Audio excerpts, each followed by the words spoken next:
I kept having to use freeform something Distort? to like move objects because I couldn't figure out how to turn it into something that was movable. Okay, let's look at it. For some reason, Google, sometimes when they're big files, it won't let me download everything as a batch. I have to go in and download everything individually, which is a total pain in the ass, which I had to do today. Your HA Cityscape, right? Yeah. Well, like when I would use the poly, cut something out, I couldn't figure out how to like Put it on its own layer? Yeah, well, no, I got it on its own layer, but I couldn't figure out how to like select it to move it or resize it. Okay, I know what you're saying. The free transform thing, I had issue with that too. You just, yeah. I kept doing that, but I wasn't sure if that's how we were supposed to do it, to shrink it. Yeah. Now, did this building here move? It doesn't look like I shrunk it and moved it a little. So there was some sky fill back in there, right? Yeah. Okay.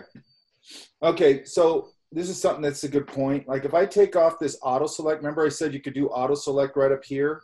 Oh, wait a minute, I'm not sharing my screen, am I? And I've also noticed that when Zoom records, for whatever reason, it puts this window in front of my right side of my screen, so I got to figure out how to shut that off. Yeah, yesterday when I was looking at the lecture, it was a little difficult with the video. Yeah, I got to figure out how to, it's probably, hang on. I'm going to have to look at it, video.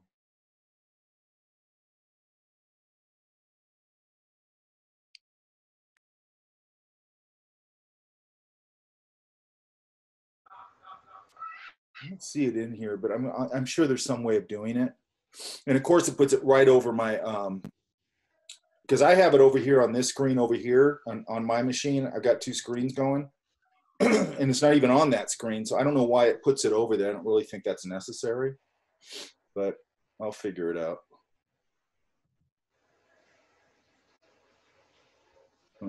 Okay. For now, I got to live with it, but I'll figure it out. Okay, so if I don't have this, okay, you guys can see my screen now, right? Yes. Yes. Mm-hmm. If I don't have that auto select thing on, so I'll turn that off, it doesn't select anything when I click on it, see? But if I go here to layer, let's say I go to, here's our layer with our building. Now it's selected because I selected that layer, or if you want to get the transform tool, like it's already got the transform tool going, but you can go Command T, which is transform, and you can go Command T and it'll just sort of select it, okay? The way I like to do it is I like to I put my move tool on and I like this auto select layer on right here. And then when I click things, it's just gonna select them and automatically go to the transform tool. Does that make sense? Okay. But if you don't select the layer, it usually will select whatever's on that layer, or Command T, and that's transform it, and it'll put the box around it. Okay? Yeah, so I was pretty clean. Go ahead. Oh, sorry. I was gonna say that I was running through the same issues too with the transform tool, so I just went to edit and transformed. Yeah. When it was on that layer. But you can also just go Command T, and it does the same thing. Okay. All right, and it'll just select that thing, right? That's just sort of a basic transform tool if you want to resize and things like that. If you want to go, you know, more in depth with that, like with this, now it's selected, I could go, and I want you to remember this, right now, or under edit, what I'm concerned with are transform tools that are all right there. And I'm concerned with under image with adjustments with brightness, contrast, levels, and hue saturation for now. Okay? Yeah. That make sense? Mm-hmm. Okay. Because that's basically, we're building up a tool set. What we're going to basically do in here is we'll build up a tool set. Then we're going to do some exercise or whatever. And then once we get enough of those tool sets under our belt, then we'll do a project. Okay? Sounds good. All right. Does that answer that? Yeah, that does. Yep. Okay. And then, so you filled in some of the sky back here? Yeah, I filled in the sky. I doubled the parking lot building. Oh, okay. And I also added some trees on the right or left-hand side. So have you been in Photoshop before? I took it in high school about 10 years ago. Okay. Because I can barely tell that you did anything to it, which is great. Okay. Cool. Oh, I see. Yeah.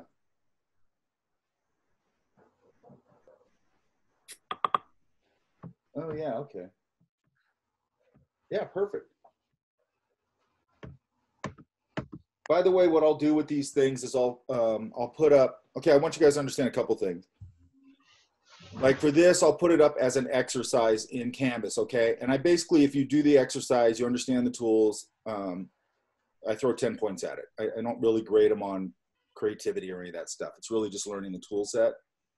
Also, I want you guys to understand that a lot of times when we're on a project, I'll put an arbitrary date on there because I actually like to follow the flow of the class. And if everybody's working faster, then I might push the due date sooner, you know? And then if I feel like class needs a little more time, I might push a little longer. Just depends, okay? So I like to have a little bit of an ebb and flow with that. Does that make sense? So I don't want you guys to look at dates and start right away. Like today, I'll probably put this assignment up. I don't want you to all of a sudden go, oh crap, there's a new assignment. It's not, it's just this one so I can go on and grade it, okay? Sounds good. Yeah. Again, I don't like throwing curveballs at anybody, so. Much appreciated. Okay, where are you at? This one. This one's flattened. I think that's me. How do you pronounce your name? Tajan. Tajan, okay. It's getting misty over here, right? Yeah, I mean, maybe it's the location that I chose, but when I was trying to drag in the sky to fill up the empty space, I had issues. Like, I would get the buildings kind of mixed up, so I just kept doing it again and again. Okay. But over there, what you were trying to do is clone it back in? Yeah, the sky. Okay, so sometimes, you know, you can adjust the size of your brush a little bit. You might have had the, you might have had it on such a low opacity that it was taking, you know, too many hits to build it up. Does that make sense? Yeah, it does. I probably wouldn't go below maybe, I think yesterday I had mine at 67. You'll get used to that though. Don't worry about that too much. You'll just get used to it. But it looks like your opacity was too low to me, okay, on your brush. And when I say brush, I mean the stamp tool, but they sort of operate all as brushes. Okay, does that make sense? Yes. Yeah. Because the tools you have with like your stamp tool or whatever, they're basically your brush tools. Okay, and the way you adjust them is through the brush idea. So a lot of times I just end up referring to them as brushes. Okay. Gotcha. Yeah. And then so this one, did anything over here get moved? No. So it took me, oh my God, it took me a few hours to get the hang of this just because I have Windows and things are a little different on here. So I kind of had to figure out like how to make the layer like normal, I guess. And Layer what? just different buttons. Basically, the only thing that should be different is the hotkeys. Everything else should be basically the same. Okay? Mm-hmm. Like your hotkeys will be different because you don't have command, you don't have the Apple key, and you don't have option. I think you have control, but it's a different key. So the command key becomes control and so on and so forth, right? And you just got to get used to that. Okay? And alt is your option. And the only problem with Windows is that it's just in a more awkward place. Yeah. For your hands, which is weird to me. Yeah, I couldn't figure it out for the longest time, and I was trying to compare your lecture to my like setup and on my computer, and I was like, what the heck? But okay. when I figured it out, it's okay. Okay, so look up here when you're in Photoshop, and we go to a tool like here, like search. It's gonna have your hotkeys right over here. Okay. So it's always gonna have your hotkeys right over there to your right. Let me see. Okay, of all your okay, gotcha. So that will correspond to you for Windows, not for Mac, obviously, right? Okay, so just look over there when you want your hotkeys. Okay. I have the opposite problem. I do a lot of, obviously I've been doing this for a long time, so I do everything with hotkeys, and then sometimes I forget where that lives in the menu. And I want to make sure that you guys understand where it is in the menu also, okay? Okay, gotcha. What I'm trying to do right now is to start blocking some tools together. Mm-hmm. I'm going to show you another couple of tools today probably, but they're related. So what we're trying to do is get this handful of tools together so we can do our first kind of bigger exercise, okay? Which I probably will start tomorrow. Okay, gotcha. Okay, does that answer what your problems? Yes, it does. And I think I saved it twice, and I think this one came out. I think I saved it wrong. That's why there aren't any layers. I'm sorry. Yeah, all you did was you, instead of, you know, when it probably landed, because I think sometimes it defaults to PNG. It actually should default to PSD, I think. But it defaults to defaulted to PNG probably, and you just didn't look at it. That's fine. Okay. So Like, it should. look, again, we're just getting started on this. I'm not going to be all that critical of it right now. Okay. Okay. I understand. I mean, you guys, the thing always is amazing to me is whenever you teach this class, like I still do this. I go back to how I thought when I learned this stuff, and I go, I think this is really complicated. And then the students never think it's complicated, you know? And that's partly, again, because my generation wasn't digital natives. Let me get a screenshot here. So I should have 17 files here, and I think I have 14 or 15. Joey, John, here you go, bud.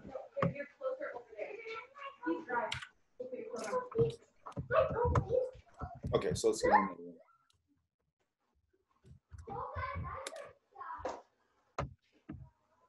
Ah, good. You went further. Where are you at? Where's Brandon? Here? Hello? There you are. Okay, so you've been in Photoshop before, correct? I did some Photoshop when I was younger, but I mean, I'm still kind of new to it, I guess. I mean, you did everything I wanted, so I can't really, you know what I mean? You went a little further. Yeah. That's great. I'll show you, I'm probably gonna, if I can get to it today, I'm gonna try and talk about gradients a little bit, and I'm gonna try and talk about layer masking a little bit today. So that'll relate to this. Does that make sense? Yep. But I mean, you do what I asked you to do. Okay? All right. Any questions? No, not really. Okay. Sure,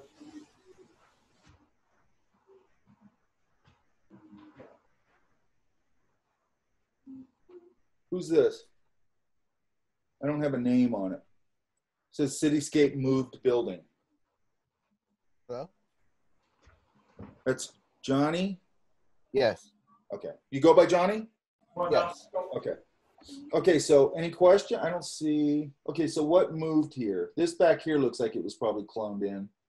Yeah, I moved the middle building a little bit to the left. Okay, and then you just filled it in here? Yeah. Okay, do you got any questions about it? No. Okay, have you been in Photoshop before? Yeah, I took a class in high school. Well, there's a lot of that, huh? Did they have regular art classes or just Photoshop? It was like a printing class, but it had Photoshop in it. Huh. It's interesting they do Photoshop, but not like drawing. You know what I mean? Yeah. Should do draw. Okay, who's this? This is me. I'm sorry, I forgot to name it. That's all right. Wait a minute. Let me write that down. What am I gonna do with my notebook? Crap.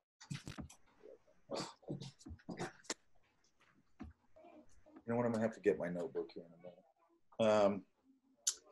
Okay, so Noah, you are Cityscape Project.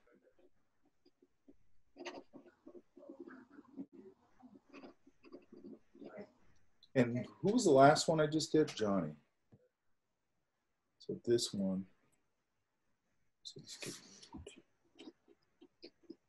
Make sure you guys name these your name, because that's how I know how to grade them. Yeah, I already changed it on my original project.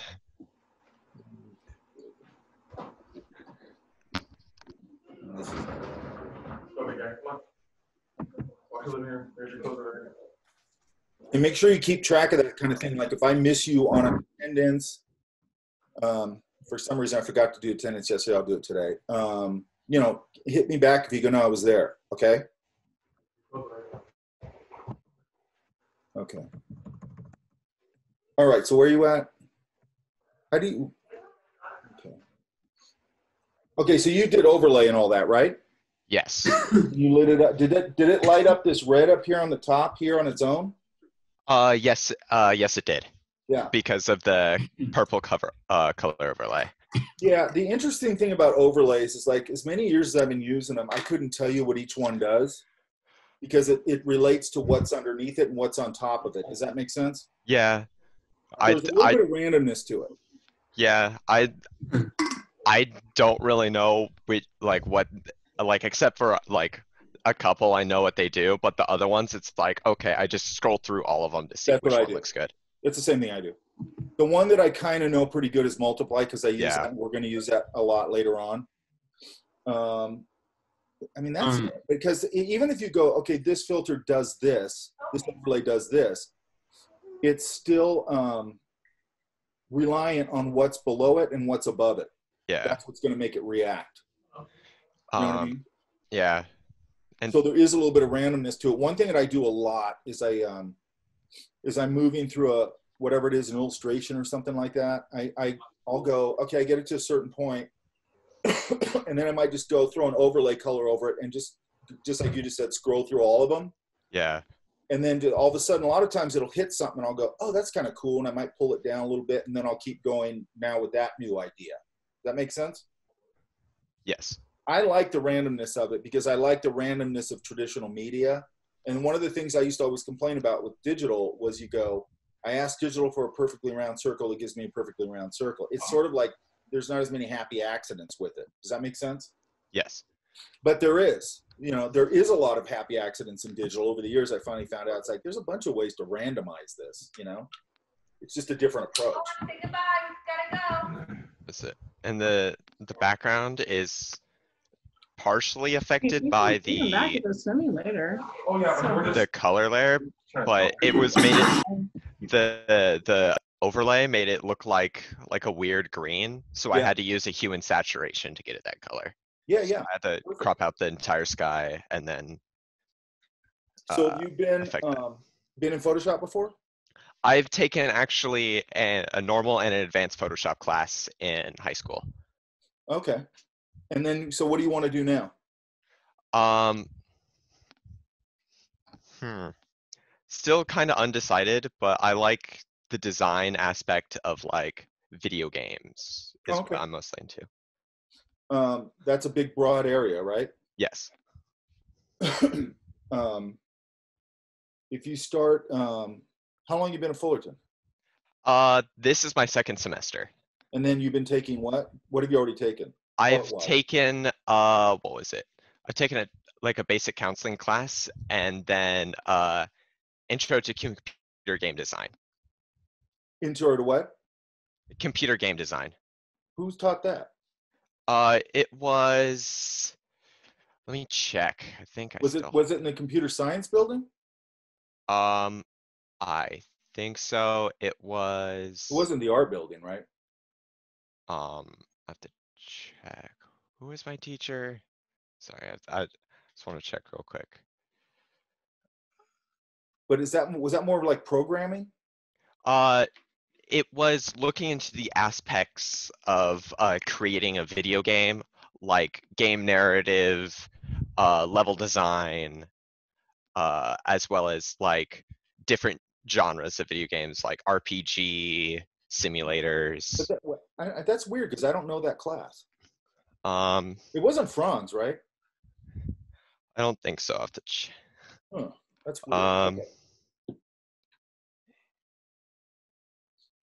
Okay, so what I wanted to do with you now is you've got some background in this kind of thing. Now we want to start learning how, and we're going to start doing this. Like with these, right now, these overlays and all this stuff I'm showing you, it'll feel a little random, but we're going to start learning how to control those things and use them, to affect imagery or create imagery. Does that make sense?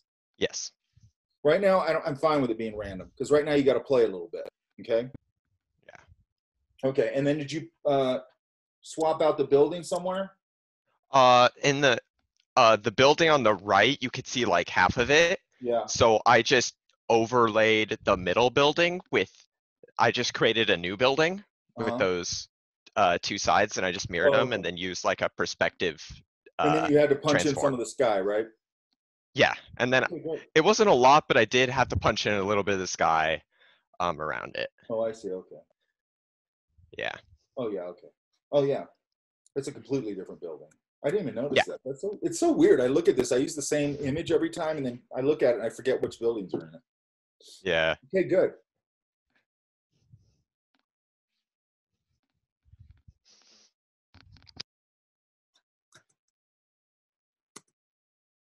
Where's Martha at?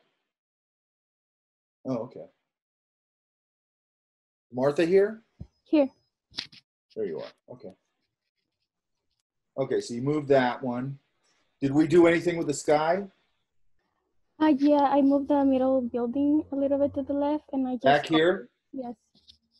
Okay, so see, now this doesn't matter for this exercise, but I want you to be aware of it. See how these two things are the same shape? Yes. So, and later on we'll talk about this. Whenever you're cloning something, if it starts to, you know, repeat the shape, you want to break up the shapes a little bit. We'll get into that later. Don't worry about it. I just want you to be aware of it. Okay. Did you have any big problems? Not really, but I was just trying to play with it, mostly than designing it. Okay, good. Like, there's also a little building here in the corner. Back here? In the left corner. Oh, left corner. Yeah, there's like a little purple building that I put there. Oh, right here. And yeah. Yep, okay. Good. What'd you do that with? Did you do that with the hue saturation thing? Yes. Okay, good. What I'm hoping everything up till now is just sort of straightforward. I'm trying to keep it really straightforward, so it's not confusing the way it was when I learned it. Okay, where's Mina at? Oh, I like that. Right here. Yeah, I couldn't resist adding Drake to the building. Good. I'm not complaining about that. How did you select him out? I just went on Google and found a big enough sized photo for it, because the reason why I did it was because at the time I was still having trouble on cutting and pasting the buildings and adding them into a new layer, so I figured might as well use Drake as practice. Sure. Figured, you know, might as well add him on, and I figured it would be like a little nice touch to the photo. How did you select him out? So the photo, that photo that I picked it had a white background, and so I used the magnetic lasso tool. Okay. His outline was a little bit too complex for me, or just to do a freehand, and so I cut out the white background and then added him to a new layer, and then added this to the full photo. Okay, so there's going to be a lot of ways, and we're going to get into our first discussion here for the first week or so, or two maybe. A lot of it's around selection, okay? There's a lot of selection tools in here, and I'm going to show you some selection tools probably, I don't know, maybe tomorrow or something, where you're going to go, why didn't you just show me that in the beginning? That's so much easier. Because if you go to those automatic tools all the time, they don't always work. Yeah. A lot of times, you know, sometimes they're great because they keep getting better, but you can't rely on those automatic tools all the time. They just don't work all the time. So you've got to know a variety of selection techniques, right? Yeah. So we'll get into like channel selection, all that different stuff. And then some of the automatic tools, which are great, okay? Mm-hmm. Like for him, this probably would have worked fine. Be careful. And now for this, I don't care. But like whenever you're doing a job, the magnetic lasso tool rarely will do the job for you. Rarely. It's fine for this. And the magic wand tool rarely work very well. It'll work okay sometimes if it's on, you know, a white background, just stark white background. It can work okay. Okay. And then there's a lot of tricks that you'll use to get whatever's not working to work. Okay. But the reason we're not going to all these simple selection tools is because then you just keep using the easy way out and your work starts to get sloppy. Okay? Yeah. That's great though. He looks, and I like that it feels right. Like the perspective actually feels kind of right. And then, okay, yeah. Okay, so you didn't have any trouble, right? I did have some just scaling issues in the beginning, but I think it took me like 2.5 hours to complete this assignment, but I think I learned a lot from it, yeah. That's about right. The one thing that's changed, and the reason I'm mentioning this is because if you go to most programs, not even just most programs, when you go to scale something, you have to hold shift. And you did up until this release of Photoshop. But now when you resize something, that constrains it. You don't do anything. Mm-hmm. Okay, so it's reversed. So now if I want to transform this, I got to hold shift, and then I can, do whatever I want with it. Okay? Yeah. And the thing that's weird about the way Adobe did this, that doesn't apply across the other platforms or across the other software. So like if you go into Illustrator, you still have to hold shift to constrain. You go into InDesign, all those programs, you still have to hold shift to constrain. It's just with Photoshop they changed it, which is I think that's kind of weird. Because then you got to break off your thinking all the time. Because it took me a long time I'm still not used to it, to not holding that shift key to constrain. Only when I'm in Photoshop. Does that make sense? Yeah, and the reason why I was like having so much trouble with the scaling of like those buildings was I wasn't able to like the transform tool wasn't automatically there on the layers, and so I had to figure out how to go to edit and then transform. And so Command that's why T. it took me so long. Command T, right? Yeah. Okay. But what I do like is that you guys are going to edit, transform, because I want you to know all your transform tools. So look, if I come in here, there's scale, there's rotate, and then skew. Now let's do it over here. So let's go to edit, transform, skew. All that's going to do is do that. Mm-hmm. Okay? Or I can grab it from down here, or I can grab it from here, from here, and it's just going to skew it, this way, that way, vertically or horizontally, right? Yeah. Now, one of the ones that I use a lot under edit, transform is distort, okay? Because that allows me to do this kind of thing. We're going to start using that. I'm going to actually show you something today probably with it. So that just lets me free transform it basically.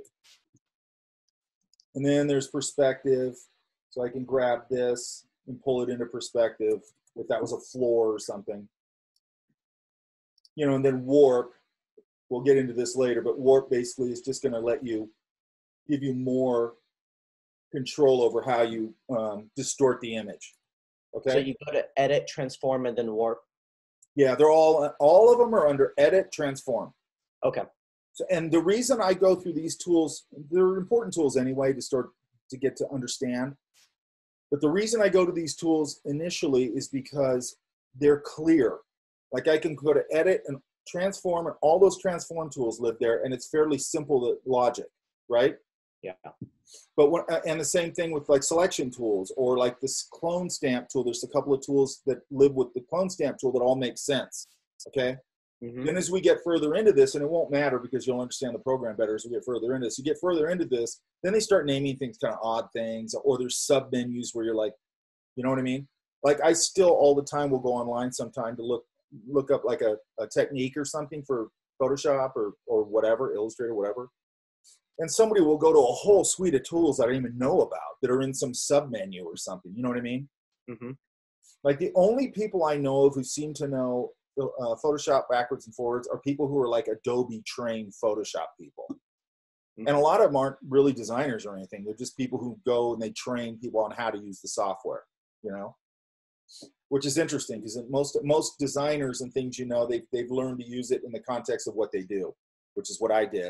And then when I started teaching this, I broadened out the way I look at it. So I'm not just teaching the way I do it because I don't think that's correct.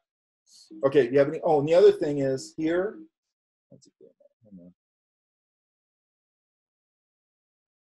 Back here, this like right here. See how that's repeating? Yeah. Okay, we'll get into that later. I'm just pointing it out that I want you to be aware of it, okay? Mhm. And then, so there's things that I always avoid in any program, okay? With Photoshop, it's all those, and those tools are great. It's the filter tools where you go, okay, drop shadow, plastic wrap, bevel emboss, like these kind of, you know, basically these are tools that are great when you need them. But what tends to happen with people who are first learning Photoshop, and especially first learning design, is they go in and they go, oh, cool. And these filters just put stuff on there automatically, and it looks all cool to them. It looks super cheesy to everybody else. Does that make sense? Mm-hmm. So what I'm always trying to avoid is like anything that shows the mark of the tool that I used. Does that make sense? Yeah. Yeah. So the clone tool can be very obvious if you're not careful with it. You'll get better and better at it. Doesn't matter. But just I want you to be aware of that. Mm-hmm. Even though this is a mechanics class, I'm always going to put a dose of design and stuff like that in my classes. I'm always going to talk about design, even if it's not a class that's, you know, specifically about design. Does that make sense? Yeah, it does. Or talk about work. I don't tell you guys stories about work just to tell you war stories. I tell you that because it's the reality of working in the real world. Okay? Okay, good.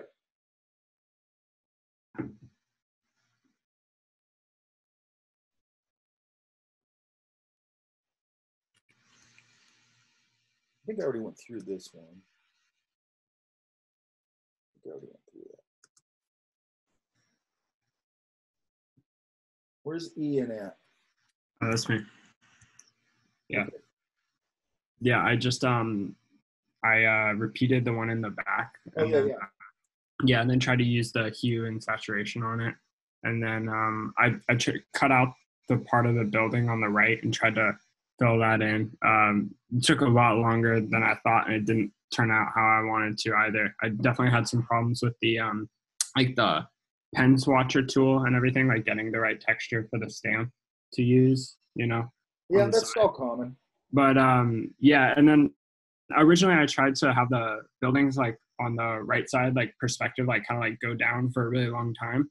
Yeah. But I got like the layers, like I kept getting the layers mixed up, so I just kept it with that. Okay, again, go to your right here. You can see my cursor. That Yeah. auto select layer thing. That way you can just click things and select them easily. Yeah, definitely. Yeah. And it's really weird because I meet people all the time and I go, oh, you know, like it might be somebody's working for me or something. I'll jump on the computer to do something. Mm-hmm. They don't have that on. And I go, you know, the select layer on there. Like, I hate that. I'm like, I don't understand why you would hate that. But Yeah. I mean, everybody's different. Okay. I had a boss. You get your brain to work. Yeah. Huh? I was just saying, like, you probably get your brain to work like on each layer rather than the whole. Yeah. It's whatever works for you. Yeah. You know, and I'm not trying, again, I'm trying to give you the tools that hopefully you'll start cobbling together your own way to work. Definitely. You know? Yeah. I'm never trying to get somebody to change their style or change. I had a boss that would do that to me when I first, I think I told you guys my first toy gig and I didn't know Photoshop and all that stuff. Mm-hmm. And then I had this boss that would always, he was cool, but he'd always go, why don't you work on a tablet, you know, this before Cintiqs, but they had the little tablets. I go, cause I don't like, I use a tablet when I'm drawing. I don't use it when I'm just doing regular work. Well, you ought to do this. You ought to do, I go, you know what, man, leave me alone. I do stuff the way I do it. Leave me alone. Yeah. You're your own workflow. I feel that. But the one thing I will say that I didn't realize at the time, like there were certain things where he would go, hey, do this on this file. Don't do that like that. And I took that as like, screw you. I work the way I work. Yeah. After I got to know I got more experience and everything. And actually, after I started directing my own teams and stuff like that, I would get funky. He was actually not telling me how to work. He was going, hey, dude, this file's a mess. You know what I mean? Yeah. Like, this file is hard for me. Because you got to remember this. You're usually going to be handing those files off to somebody else usually, right? Okay. So you want their job to be easy. Does that make sense? Yeah, I'm trying to get into industrial design. So I'm trying to just learn all the Adobe platforms from ground up. So all the essential stuff, I really appreciate. You want to get into industrial design? Yeah, I am. I'm trying to go to San Francisco State for it. Because I know that and Long Beach are the two schools in California that do that. No, Art Center. I'm sorry? Art Center. At Fullerton? No, Art Center in Pasadena. Oh, okay. That's the biggest. Suggest that? That's the Harvard of design schools. Okay, got you. It's something to look into. It's really expensive because it's the best. But it's, dude, they're doing stuff over there that'll blow your head off. Okay, for sure. I appreciate that one. Yeah. I was looking into. And by the way, I try and do this, and I haven't been able to get it together in the last term. So as soon as they're open, I would like to get 3 or 4 students who want to go at a time and take them over there and give them a little tour. That's where I went to school. Oh, okay. Gotcha. And my background is in product design and a lot of other things, but toy design is product design, same thing. So make sure, I'm really interested in when I get students that want to do industrial design, I need to talk to you because there's a lot of things you need to know that you probably don't know. I'd love to talk to you after this. Yeah, after the class. Okay. Number 1, get your Viscom skill set together, which is your design, industrial design drawing, ID drawing, rapid viz, whatever you want to call it. Yeah. That, and we'll, and that's great for me to know that now because your projects, we can gear a little more towards that. Okay. Definitely. That's exciting. Like I don't get that many industrial design people. Yeah. Sounds good. And by the way, we're launching that. I already have the classes. I wrote them in curriculum. I have a product design sketching class and a toy design classing that's going to start. And you also need to talk to Frank. Do you know Frank? Where'd you go? Fullerton. This is my 3rd semester I'm taking. I'm taking Trig over summer too, so I can take engineering for CAD when I get back. Because that's one of the ones I said that I should take. Then I'm trying to learn all the Adobe stuff. Okay, but you need to talk to Frank about 3D. Okay, Frank, got it. Frank Guthrie. Okay, we'll do. Because you need to have a 3D skill set for sure in that world. Yeah. And the software that you're really going to want to look at, I mean, talk to Frank about it, but the software you're going to really want to look at is something called Fusion 360, which is combine the modeling software with the engineering software. Yeah, for sure. I know that's quite the monster of software too. Frank will teach it to you in a semester. Okay, for sure. He's great. I mean, we're super lucky to have him, and we have and by the way, you also need to learn 3D printing. And Frank has a 3D printing lab over there, and he teaches that class. Yeah. Okay. Fantastic. We're really lucky to have him because I don't have that skill set. I don't have that 3D skill set. That's not my skill set. Mm-hmm. So we're really lucky to have somebody that's that into it and that good at it and has built a really strong lab in it. So you need to talk to him. Yeah, absolutely. And he'll tell you, just tell him what you want to do. Tell him what you just told me. And he'll go, hey, you should take this class, and here's the steps you should take. Fantastic. Okay. All right. So that's Ian. Okay.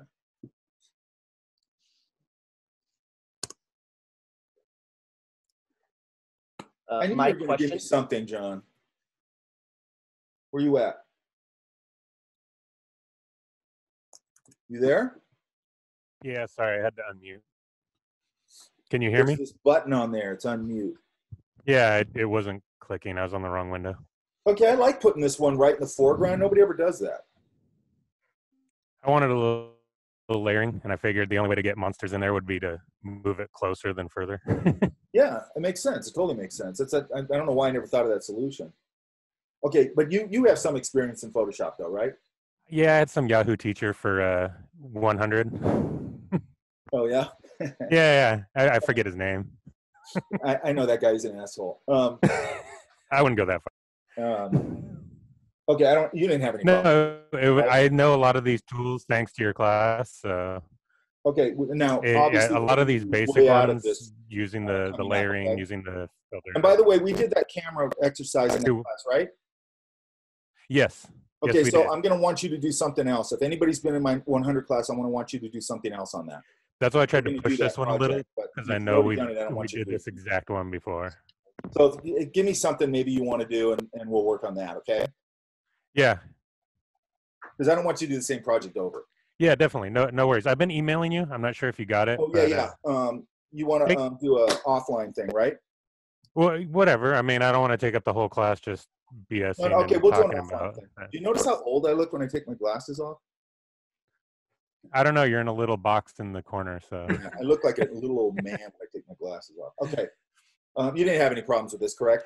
No, I mean, getting used to the stamp tool was my biggest thing. It's a little bit clunky in some areas, but I shadowed them out so you can't see it. Look, it's kind of a clunky tool. We're going to talk about something today. Oh, by the way, I made a mistake yesterday.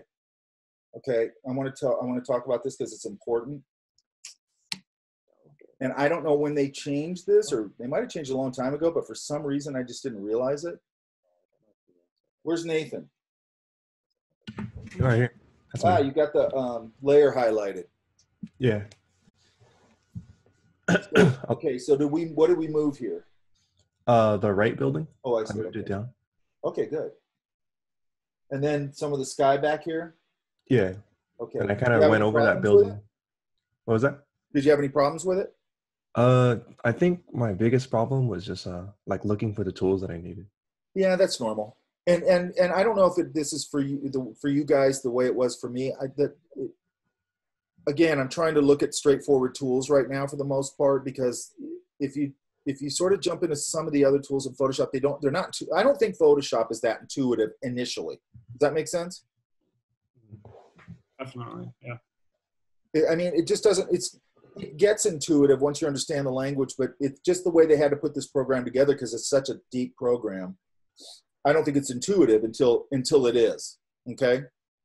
So the reason you're having trouble finding the tools is just because it's not very intuitive. Does that make sense? You there? Yeah. Okay, so look at you guys real quick. Yesterday, I told you if you're going to do any kind of stamp tooling, you have to be on the layer that you're doing it on, correct? Yes? Yeah. Oh, my internet connection's screwy. Can you guys hear me now? Yes. Yeah. Okay. So I was saying you have to be on that layer. You don't, actually. So let's put a layer above this layer. So I just clicked my little plus. I made a new layer. I'm going to call it stamp. Okay, so if you look up here,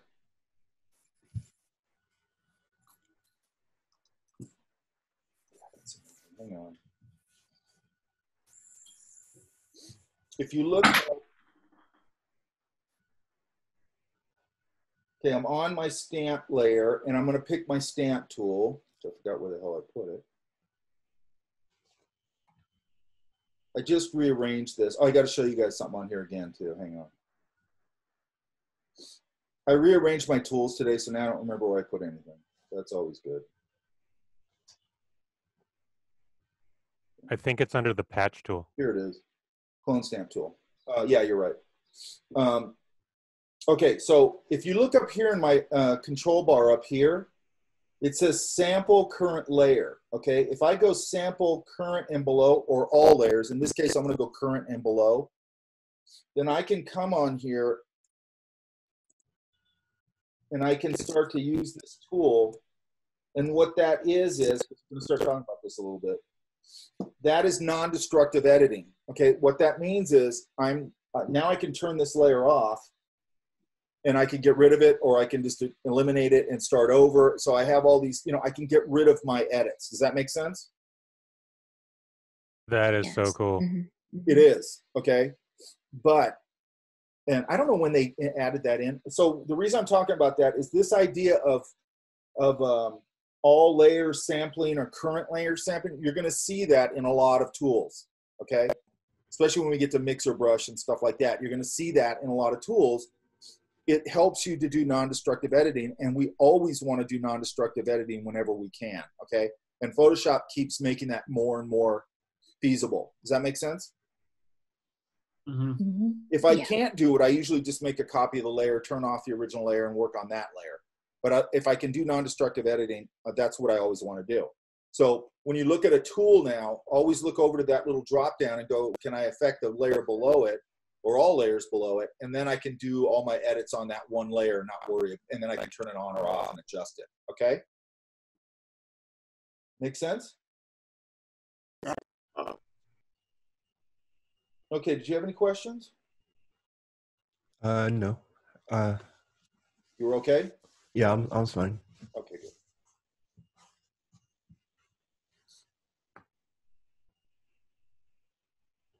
Where's Sheena at? You here? Yes.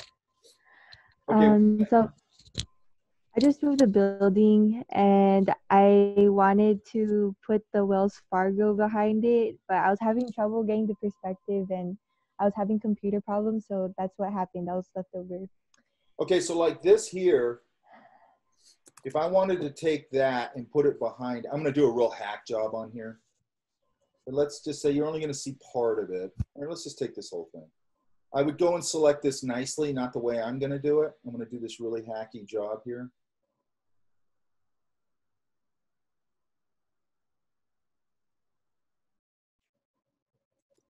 And then I'm CV, okay?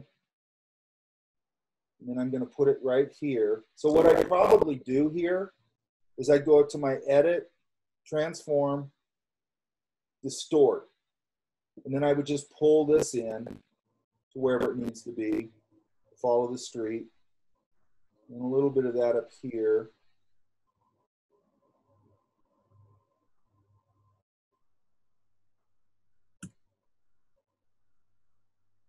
And just pull it in and dial in my perspective. Does that make sense?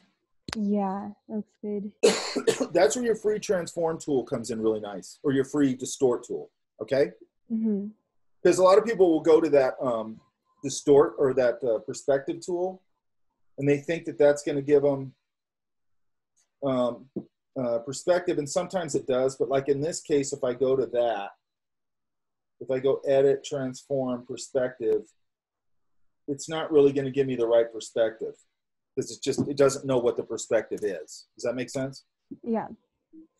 And what's really weird is that for some weird, this is another one of these weird Adobe things, because everybody uses Adobe for a painting program and for drawing and all that kind of stuff, design, all that. But for some reason, Adobe hasn't put a perspective tool in here. So I usually jump into Sketchbook Pro and I set up a sketchbook or a perspective in there. And then I might start it in Sketchbook and then I pull it back into Photoshop and then I start working over it if it was an illustration. Does that make sense? Yeah. You're going to start finding out that so typically, like if I want to get what's that? So if I were to get a more accurate perspective, I would rather go to the transform tool. Yeah, the distort tool. Oh, distort. Okay. Yeah. So you'll go Edit, because they all live under Edit. Mm-hmm. Transform here. I got to pick something. Edit, Transform, and then here's all your tools. Okay. Right? And also, by the way, if you want to flip something, if you want to flip this image, you go to this Transform area, okay? Because you're going to go flip, let's say horizontal. It's going to flip the object, okay? If you go up here to image rotation, and I go flip horizontal, it flips the whole canvas, okay? Does that make sense? Yeah. Also, you guys, under Window, you have a history palette. It's right here. And I can go back through my moves and just eliminate all the way back to the beginning if I want, okay? Make sense? Yes? Okay. Yes. Yes. Yeah. Okay, another thing real quick, because I forgot about, or I didn't talk about this yesterday. Your toolbar, if you go right here where these little 3 dots are, what that's telling you is there's more tools down here. But it also, if I click it and hold it, I get Edit Toolbar, okay? So I don't know why they worded it this way, but whatever. Okay, so here's your toolbar, right here where it says Toolbar, but over here it says Extra Tools. So anything you don't want, you drag it over to Extra Tools, and anything you want from those tools over here, you drag it into here, and you can group them however you want to group them. Like I've got the lasso tool, polygon lasso tool, magnetic lasso tool all together because that makes sense. And then you just go done, and that's how you set up your toolbar. Does that make sense? Yes. Yeah. It's just anything from Extra Tools. Extra Tools is what you're not using. That's all. Okay? Okay, any other questions on this? I think that's it. Okay? Okay, good.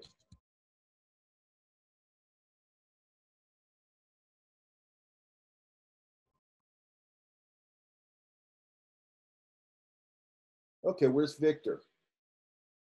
Right here. How did you select that octopus?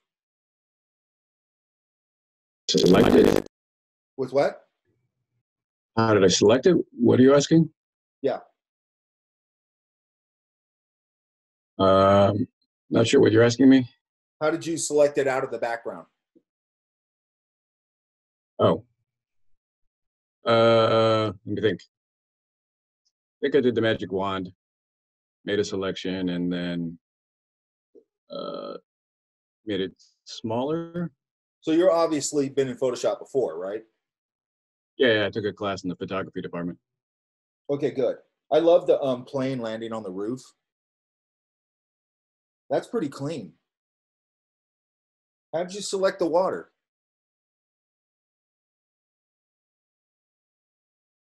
Where you at? Well, the plane and the water were a different photograph. I masked it in. Oh, great. That looks great. Okay. Any questions? I don't think you probably have any questions, right? I do have a question, actually. And then I made a path, and then I made a selection from that path. Instead of being a clean line, it feathered it. How do I keep it from doing that? You can adjust, if that was on your paths. When you select, yeah, when I made a selection from the path. Yeah, but you're going in and out. When I made a selection from the path, it automatically feathers it, but I wanted it crisp. Yeah, okay. It's going to be an adjustment thing. We're going to start talking about paths today. Somewhere, let's see. Somewhere, and it was a path. Let me see.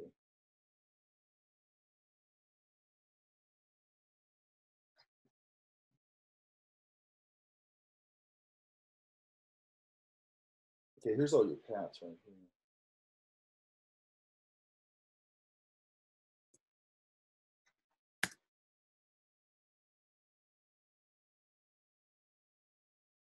Oops.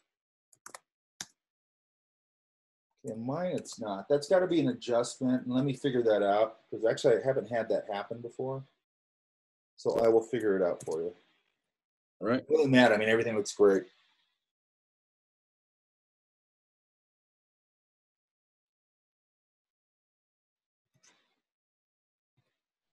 And then where's Elan? And I'll find that, Victor, for you. Cool. I'm right here, Mike. Okay, so what do you think? It's more of like an exploratory thing for me, since I'm not like I'm not a stranger to Photoshop, but I still play around with it once in a while.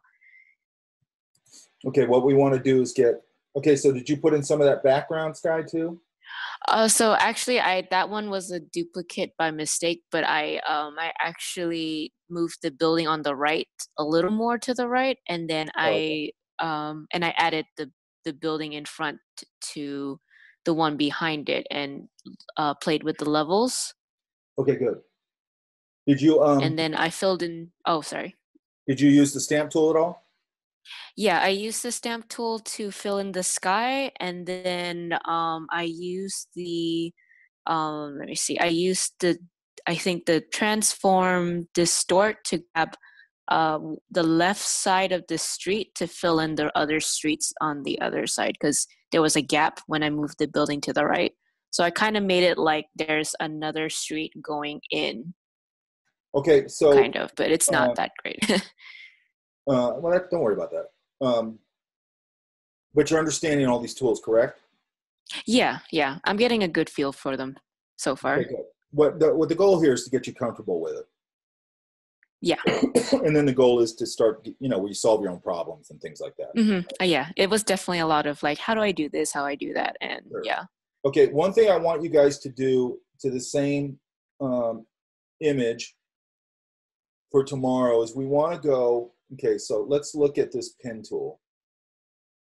Remember, when you want to make sure you're picking the pen tool, not any of these other tools, okay? There's an add anchor point, delete anchor point, convert point tool. This convert point tool, what it's going to do is it's going to do a hard bend, okay? And then your Bezier handles are going to do soft bends. Does that make sense? Yeah, I was playing around with the pen tool on this Okay. one. So So what you're going to want to do with the pen tool, the trick with it is if you're doing a curve or something, you want to do a click and then go to the other where it's going to land and then pull it. Does that make sense? Yes. And then, okay, so here's what you got to do. This is the main thing with the pen tool. Let's go to a blank sheet. Because you have to get good at the pen tool. Like sometimes I forget that when I try to, like, I make a curve successfully, but then, like, for example, like when we do a building, the side drops down straight. And I forget that the curve affects the next path. So my next path is like a little more curvy than like straight down. So like I have to like figure that out sometimes. Okay. The main thing when you're using the pen tool is the command and the option button. Okay, that's what you're going to start using, because you're not going to come back up here to your pin thing and keep going convert anchor point and all or going out of the pen tool. You don't want to go out of the pen tool. Okay. Okay. So when I'm going click, now if I hold shift or something's going to make a straight. So if I hold shift, this is okay. Straight lines, right? Got it. Okay. But if I go here and then I pull, and then I go here, and then I go here, and then I grab here, and I go, okay, there's that, right? And then if I go command, see how it gives me the white arrow tool? Okay. And then if I go option, it gives me this little, watch. So I'm going to go command. So command, it gives me the white arrow tool. So what does that do? It gives me that. Oh, okay. So now I can start to command, select the line, and it gives me all these handles, right? Okay, yeah. Okay, but now if I go option, see how it only affects the one side? Oh, okay, yeah. Now if I go back to yeah, white, that makes sense now. now it's a hard curve, so it's just going to stay like that. But all you got to remember when you start using pen tool, and on Windows, it's going to be Control and Alt, okay? Okay. Is going white arrow tool if I want to affect that nice soft curve. Option if I want to just affect and turn it into a corner point. Does that make sense?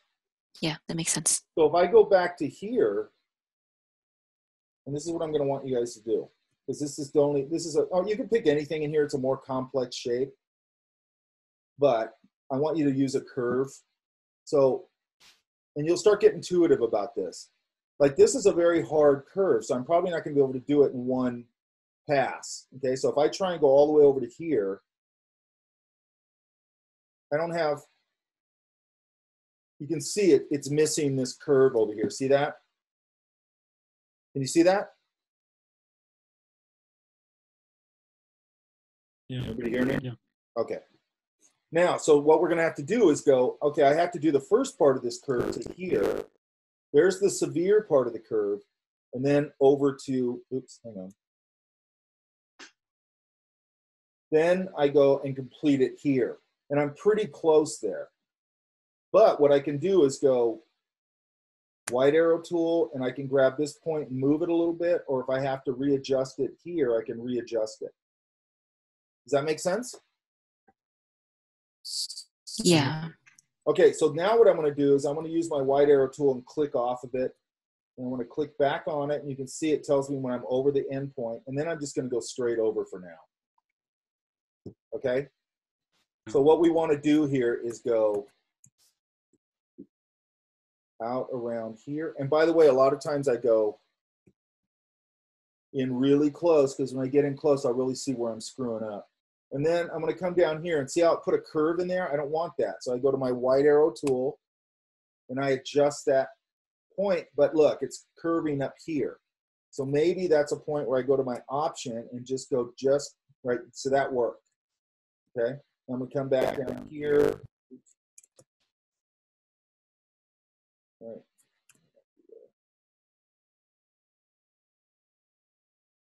Okay, so what are we doing here? We're doing a more complex selection, correct? Yeah. because you have to be able to do this. I want to get the, and there's a little curve right there, so I'm gonna have to bend it a little bit.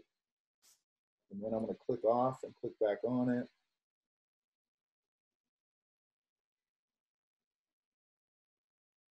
And so on and so forth until I go all the way around this. And let's just say I went, I'll do it real quick.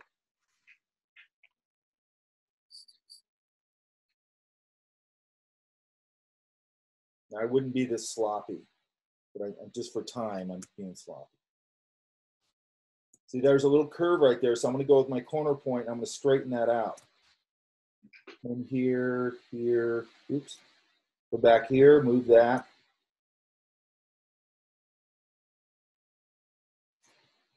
And then there's another aspect to this.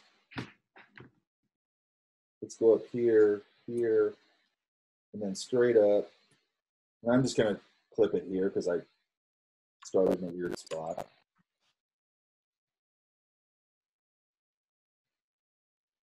Now, that's not a selection. If we go up here to window, or yeah, window, and we go to paths, there's our path palette, which I have over here, okay? So you can see right here, it created a work path. Does that make sense? Yeah. Okay, that's not a selection, that's just a path. And it'll keep them over here. If I click off of it, it deselects it, okay?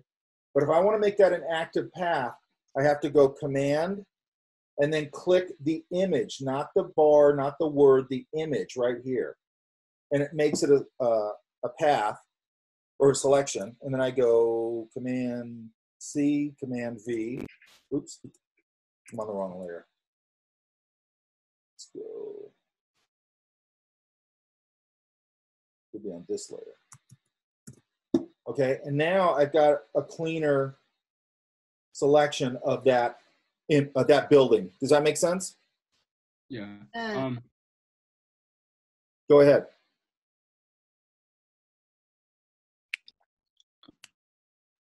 No? Somebody have a question? When I was, sorry, what's the difference between a, What's what?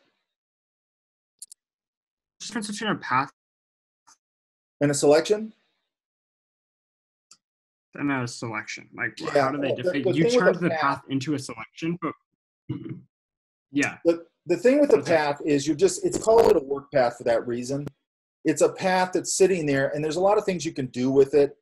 This is one of the things you can do with, I mean, mostly use it for selections, but it just sits there by itself. It's actually more helpful to have it sit there by itself and not just always be an active selection, because if it went to an active selection, you wouldn't be able to edit it the way you can. So I think the reason they make it a work path like that is just because it's endlessly editable. Does that make sense? Yeah, okay, I get that, yeah. Which I think is why they call it a work path, because you're just, it's something you're working with all the time and adjusting and all that kind of stuff. It's one of your main tools. You got to get good at the work at pen tool. Yeah. For not just for this program, for Illustrator, for all of them. Okay. Does that make sense, you guys? Yes. Yeah. Yep. Okay. The reason I ask you guys to feed back to me is I want to make sure that I'm not dropping out or anything like that, and that everything's clear. Okay. And I know I say that makes sense way too many times, but I actually want to make sure it makes sense. Okay. What I'm going to want by tomorrow for this is just this. I just want this selection done with a pen tool. And remember, you're not leaving your pen tool. You're hitting Command to go to your white arrow tool, or you're hitting Option to go to your corner tool. Okay. At first, if you've never used the pen tool before, it's going to seem super weird probably, and maybe not. I don't know. Like I said, you guys seem to take to this stuff faster than I did.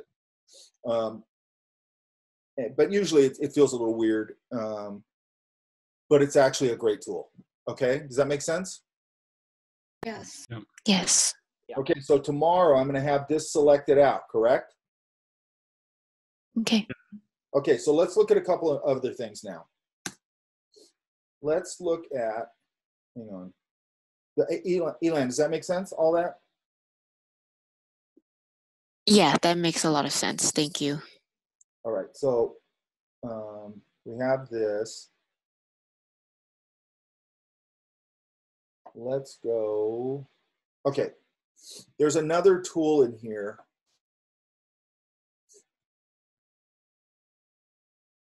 These are just simple things.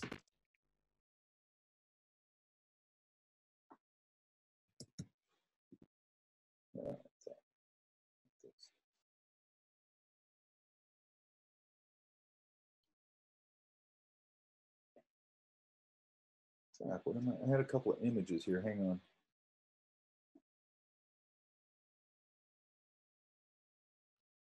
Oh, I know what it is. Hang on. Okay, so let's look at this image. So this is just a real simple. Okay, so now we know that you can work non-destructively with that stamp tool, correct? Yeah. Yep. Okay. So let's look at this other tool. And of course, now I got to find it again. Okay, I just rearranged my palette, so I'm a little bit stupid on this. Let's go to the spot healing brush, okay? And we're going to look at this the same way. So whenever you get these kind of pictures, you know, they're always going to clean up your picture, hopefully. But I'm going to go to the spot healing brush, and I have all this up here. This one says, notice these three buttons. It says proximity match, create texture, which means it's trying to match the texture around it. I don't use that much. And then content aware, okay? So I want you to understand what content aware is, because just like the this right here where it says sample all layers, I'm going to click that on. Why did I do that? Because that's going to allow me to work non-destructively, just like that one did on the stamp tool. Does that make sense? Yeah. Okay. Yes. Now, what this is doing is right now I have it on proximity match, okay? What that means is it's going to look at what's around it and make a solution for me, okay? So basically the same thing with content aware, but you're going to see content aware in a lot of tools. And what that means is literally what it says. It's like I'm aware of the content around this, and I'm going to use that to compute a solution, okay? So with this one, it's a really simple tool. So if I come in here with the spot healing brush, I should be able to just do that. You notice all I'm doing is clicking it, and it's removing these little imperfections, okay? Like right there. Oops, see that one, it got part of the, let's see. That's a little better. Does that make sense? Yeah. And we can Are you holding on the mouse, or are you just clicking? What's that? Are you holding on the mouse, or are you clicking on it individually? I'm not doing anything except clicking the area. Okay. Like you don't have to do the thing you do with it. Like if we were doing this with the, okay, and the other thing is, all my edits now are on this layer by, I'm going to pull this over because I know that's going to be in the way. All my edits are on this layer, okay? They're not on the actual image. So I can turn that off, see? Yeah. And I can adjust and do whatever I want to do with it, okay? So I have it on sample all layers. That's why I can do that. I could go to content aware. Let's see, look at that. It looks a little cleaner with content aware to me. So content aware is just looking at what's around it, and it's coming up with the solution. Does that make sense? I'm doing nothing but clicking those spots. That's all I'm doing. Does that make sense? And we'll get into this other healing brush. This is a spot healing brush. We'll get into the healing brush is just basically kind of the same thing. It just has more tools to dial it in, basically. Okay. Does that make sense, you guys? Yes. Mm-hmm. Yeah. Okay. Yes. Okay, so let's look at another thing. I'm going to put a layer here above. Again, I'm going to click my. Let's do it over here. I'm going to click my little add layer button. Now I've got a new layer, and let's just call this adjustments. And then down here, right there, this is your adjustment layers. Okay, so what this has is a lot of your just standard things that you're going to do. Okay, one of them is or three of them are the ones that we've already talked about. Okay, levels. So now see how I put this little thing here what that's going to do now is I can go here now and I can go, actually I should do it here. Hang on. Oh, here it is. It's going to pull up this little window, okay?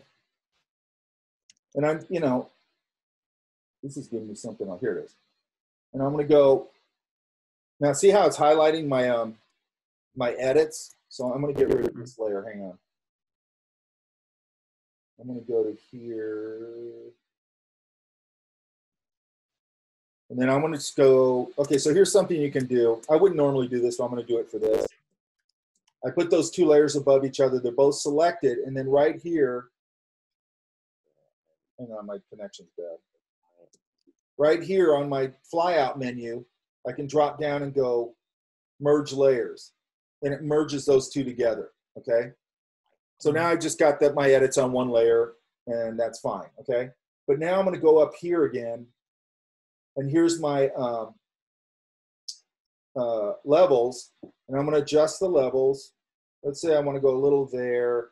And what I'd probably do with something like this is I'd put another adjustment layer on it, but I'd go to hue saturation. And I'd probably push a little warmth into this, a little more saturation. Just a little bit to look a little healthier.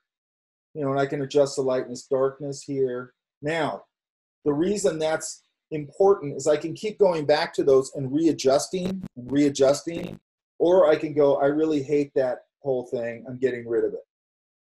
And I can just get rid of it. Non-destructive editing. Does that make sense? Yes? Yes. Yeah. Okay, so that's right here. It's this little half black, half white sphere, okay? You click it, and you can do all these edits non-destructively. We always want to work non-destructively. And whenever you get these kind of images, you know, my girlfriend used to do this a lot. You'll get, you know, with what she did, I don't do this kind of thing very much, but she get like bio pictures of people, and they just be horrible pictures. And it's not because they're horrible looking people. It's just the lighting's bad, or it was a bad photographer, or it's something they took with their cell phone. And you need to go in there and clean all that stuff up. And you need to do it with your own photos, by the way. If you're putting a bio up on your website or whatever, make sure it looks nice and professional. Does that make sense? Nothing's worse than going to somebody's website and they're telling me they're a designer and their bio picture sucks. Does that make sense? And not from a like what somebody looks like perspective, just from like, that doesn't look like a professional picture. It just looks, it doesn't look professional. Okay? Does that make sense? Yeah. Yeah. Okay, so let's look at, I think, two more things. So let's go get rid of this.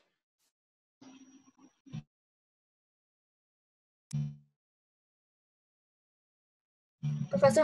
Yeah. Yeah. So locked? It's what? The layer that says background, should you always keep that locked? No, what I usually do, now it really depends on what you're doing. If you have that layer, like you could leave that layer the way it is. Okay, so let's look at that. Let's take a JPEG.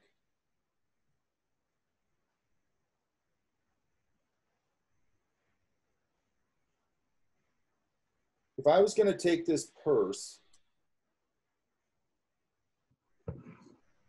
and do something with it, or, you know, eliminate something and go, okay, so right now it's on, let's put this background color to black. And I go, I don't know if it'll let me just delete it. Oh, that's weird. Hang on.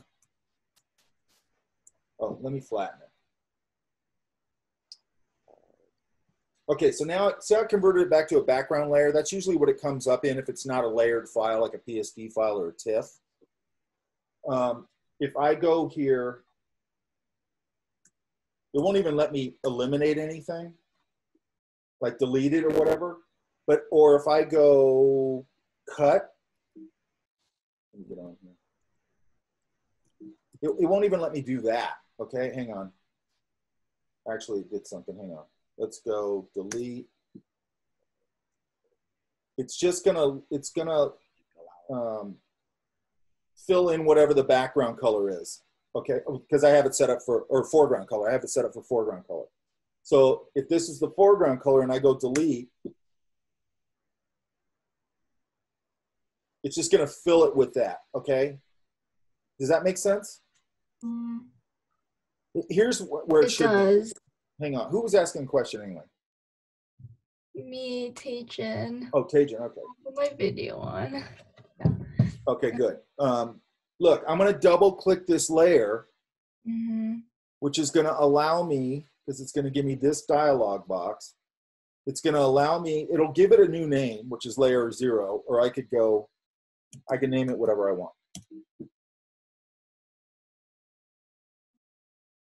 Okay, now it's a regular layer. So this same area that I wanted to delete, now when I delete it, it goes through to nothing, to transparent, because there's nothing underneath it, right?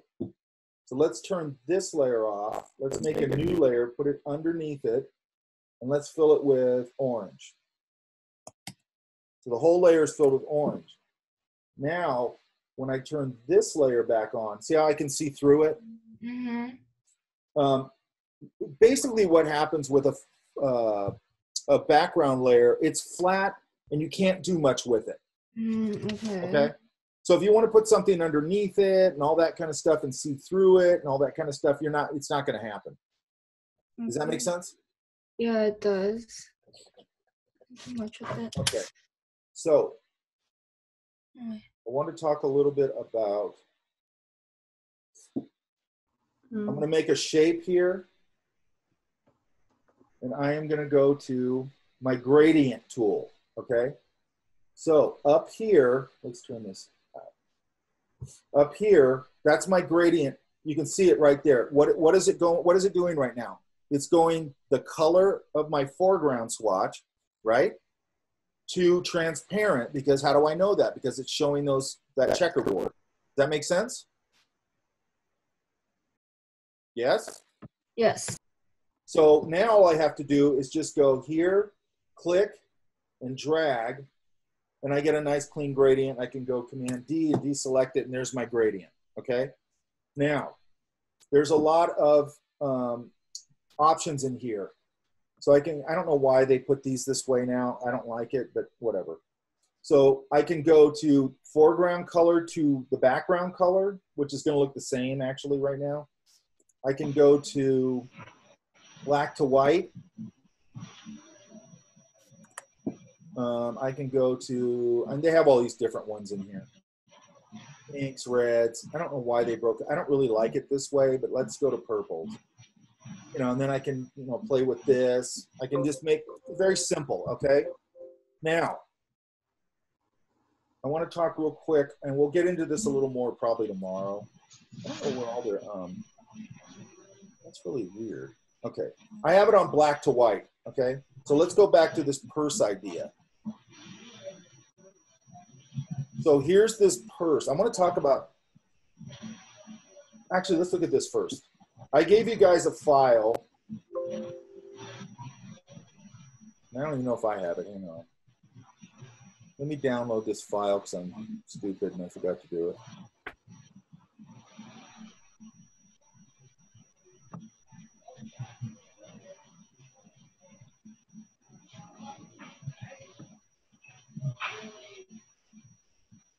Oh, I don't want it.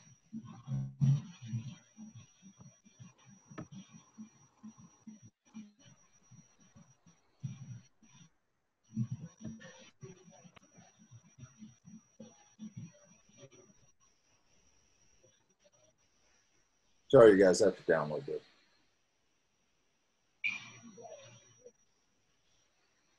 Professor, can I ask a quick question? Sure. Go ahead. For foreground, it doesn't show anything for me when I press it and I try to fill something in. For the foreground at what? Foreground, I try to fill stuff in, but nothing is happening. So I'm just wondering if it's me. Are you going up to edit? Let's go back over here. Are you going up to, okay, so let's make a shape. There's a shape. Edit, fill. Oh, okay. And then it's going to give you this dialog box. and you hit, it's on foreground color, and you just always want to keep it on foreground color. Okay. Now, later on, we're going to talk about this content aware thing, but that's a different thing. And go, okay, and it just fills it. Okay. Does that make sense? Yeah, it does. Now, there's a hotkey for that, and I always forget it, but I always use it. It's, God, I'm so used to doing this, I can't remember. If I think about it, I can't remember what the hotkey is. Let's see. It's edit. Well, it says Shift F5. That's not what I usually use. That's weird. Hang on. But I always use the hotkey, and now I can't remember the hotkey. So let's try there. Shift. I don't have an F5. Oh, yeah, I do. It doesn't work. Hang on. I'll tell you tomorrow. I can't remember it because I'm trying to remember it. No problem. Yeah. It's just some of this stuff for me is like second nature, so it's hard for me to, I have to think about it when I'm doing it. Okay. Okay, so we have, okay, I'm downloading this. I just want to show you guys something real quick. And I'm not going to have you do anything with it yet. Well, you guys can, but hang on. Okay, there's this. We want this. And we want this.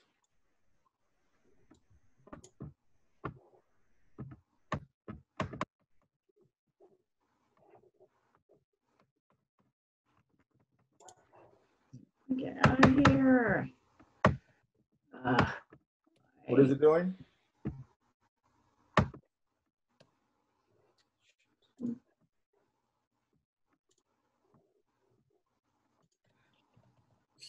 Okay, you guys got these files, correct? Yes.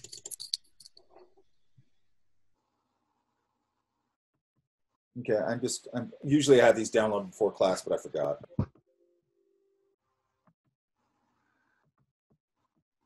It's taking forever.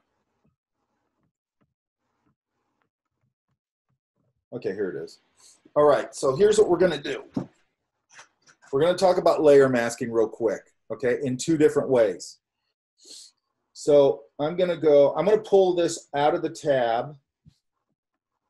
That way I can just grab this and I pulled it over, okay? Now I'm gonna take it, I'm gonna shrink it down a little bit. I'm just gonna leave it like that, okay? So look at over here, you guys. I've got these two layers now. I'm gonna get rid of this. Now I always pull it out of the tab and then I can just drag it into the other window. It's just a simple, you can cut and paste it, doesn't matter. So now we have this sitting on top of this. Now I'm gonna move this. I'm gonna undo this so I can move it, give it a new name. I'm gonna pull this, I'm gonna make this bigger over here. It's probably gonna lose resolution, but it's okay for this. Let's just do that. Let's do that. So now we have this image, two images sitting on top of each other. Does that all make sense? Yes? Yes. Yeah. Got two layers here. So what I'm gonna do is down right here, right there is your layer. I'm gonna pick this layer on top. Right there, that little square with a hole in it, that's your layer mask tool, okay? So I'm gonna click this and see how it put this little white mask on here? And here's what you have to remember. You are not erasing. You're gonna go to your brush tool, or you can just go B, but it should be over here somewhere. I wanna find a nice soft brush right here. That looks good. Or this one, the soft round. Make sure it's as soft as it can get. I'm gonna pull down the opacity right here. I'll put it at, I don't know, 62. And I have to make sure that my little mask is selected. You can see it's got this little frame around it. If I select that, that gets a frame around it. I want to be on the mask. And the other thing I want to do is right here, this little, with your swatch tools, click this, or actually that flips it. Make sure that it's on the default, black and white, no color, okay? And then I'm going to take this soft brush, and if I'm painting with black, it starts to paint it out, and I can start to see that underlying thing. Does that make sense? But the beauty of this is if I switch these swatches, which I can either do here or I can go Command X, and I go to the white swatch, I can start painting things back in. Does that make sense? Non-destructive editing again, okay? Because I can take this mask now and I can just throw it away if I want to. Does that make sense? Super handy tool. Does that make sense how that works? Yeah. The way that I always look at it, because again, I thought this was super complicated, even though it's not. I don't know why I think like that. Let's put the mask back on here for a second. Look at the mask right here. You can see it right there, okay? When I go back to my black swatch and I'm painting out, do you see right there how it's cutting it out of the mask? Can you guys see that? Yes? Nobody's answering me. I want to know. Oh, okay, gotcha. Okay. What that's doing basically, and at least in my mind, is it's like cutting a stencil or something where you can see through it, but then you can paint the stencil back in again and put it back to not being cut out. Does that make sense? That's all it's doing. Yeah. Mm-hmm. Yeah. So when I paint black, painting out. When I paint white, painting it back in. You're not erasing, you're painting things in and out. Super helpful. We'll get into some cool stuff later on where this is super, it's going to be helpful on a lot of stuff, okay? Because you can sort of adjust things and everything, but it's still there, and you can endlessly adjust and fix it and all that kind of stuff. It'll become real handy when we start doing like texture mapping and stuff like that, okay? I want you guys to play with that tonight. I just want you to play with it, show it to me, that's it, that you understand it. But here's another use for that, because I want you to understand this. So let's get rid of this.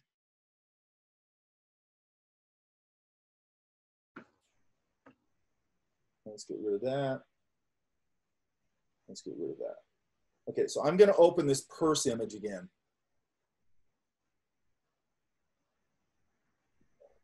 Because it's going to be a different version of the same thing.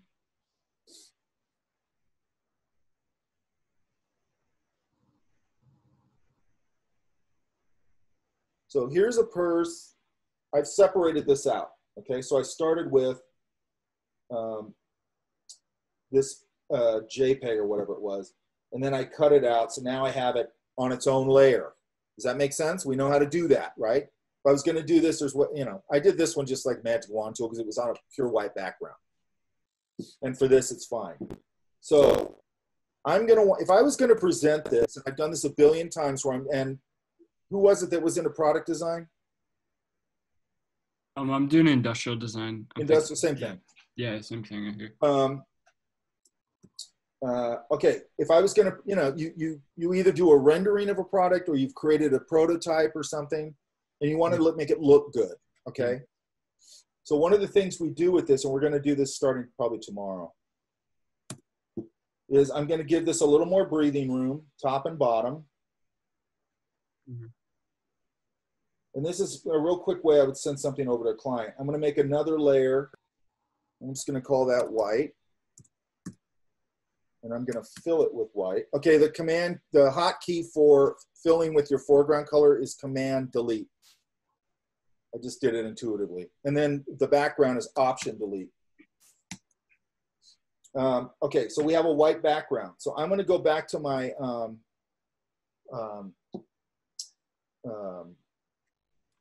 gradient tool, and I have it on black and white, which I think for this will be fine.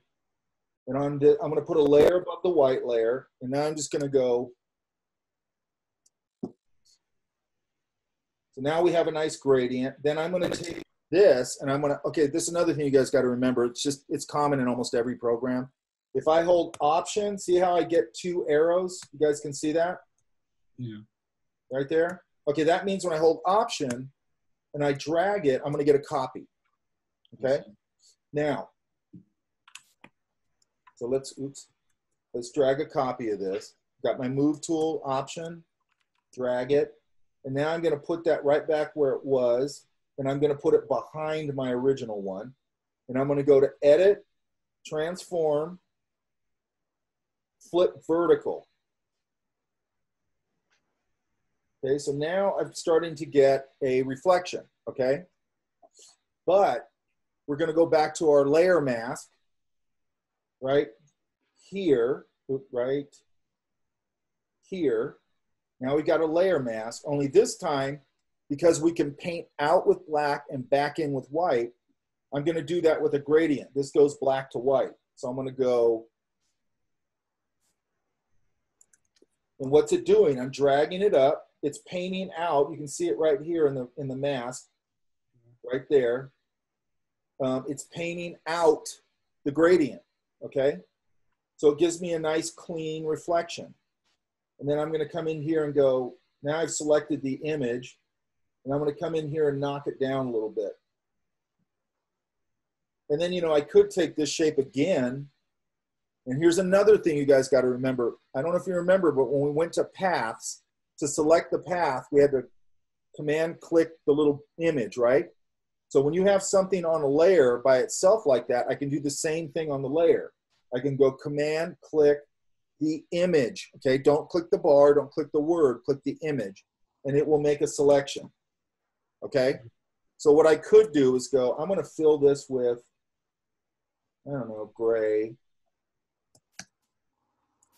Again, I'm gonna take it, pull it back down here. I'm gonna put it behind my whatever. And then I could make a, hang on. I could make a little shadow out of it.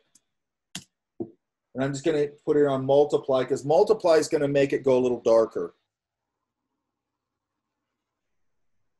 That's weird, it didn't. Hang on. And that's happening on the masking layer?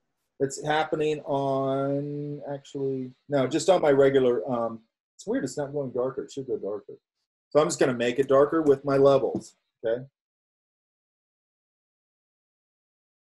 And then that's a little, you know, I could put it, again, I could go up to my, whatever you call it, my opacity, and I could pull it down a little bit if it's too bright.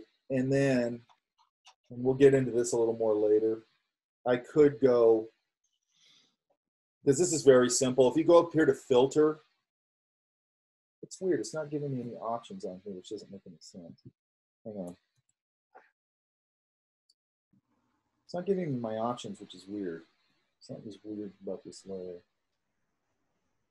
I want to rasterize it just for the hell of it. My quick question. Sure. To extend your canvas to give that person some breathing room, do you just do Control T on guys, it? That's a good question. So you have a crop tool in here. I don't know where mine is. There it is, right there.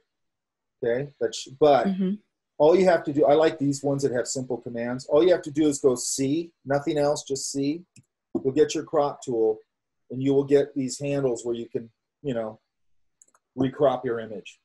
Does that make sense? Okay.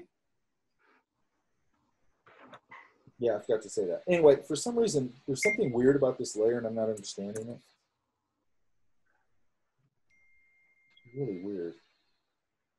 Like, it's not even giving me, gives me that. There it goes. Okay, so here's your filter tools, okay? Don't worry too much about them right now, because here's the basic thing with a filter tool. Most of them, like I'm going to go to blur, and I'm going to go to Gaussian blur, because this whatever you call it, this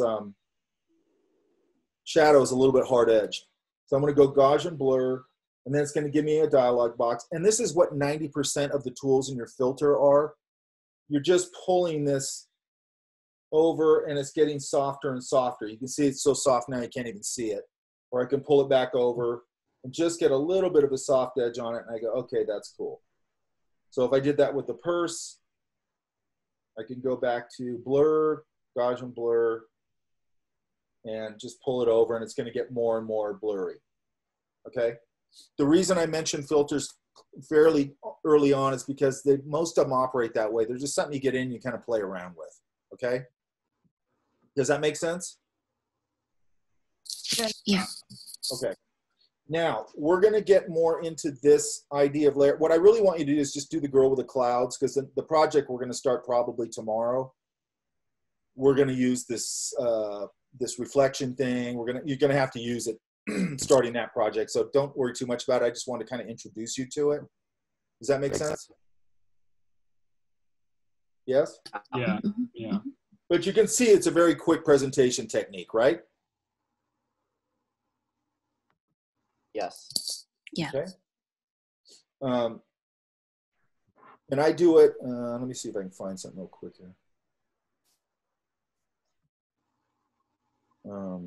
Wow, I don't even think this is on my website. Hang on. Now that I think about it.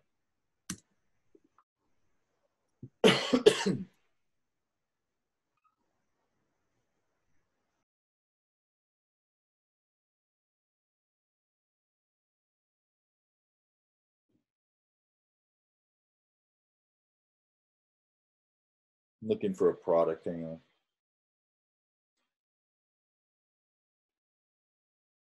That's how I do this kind of stuff. Okay, does that make sense? Yeah. So product I did for Disney stores. I want to have a nice view. I want a nice picture of it in my portfolio or whatever. I took all these individually, pulled them all out, popped them on there. So they're all the same scale, and just did exactly what I just showed you. Okay. And then I just add the logo and stuff. Does that make sense? Yes. Yeah. I do it, I mean, common, not like something I invented. Common stuff. Different ways you can do this. Let me see if I have any other ones.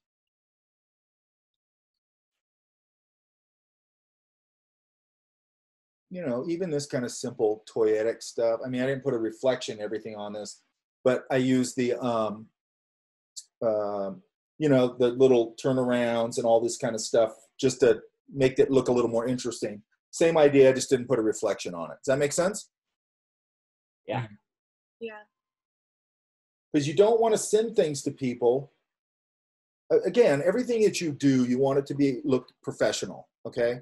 So anytime you're sending anybody an idea or, you know, even when I'm just working through things, one thing you have to understand, you guys, if you go into this as a career, don't leave anything to the imagination of a client or anybody you're working with. Do not leave that to their imagination. They will screw it up.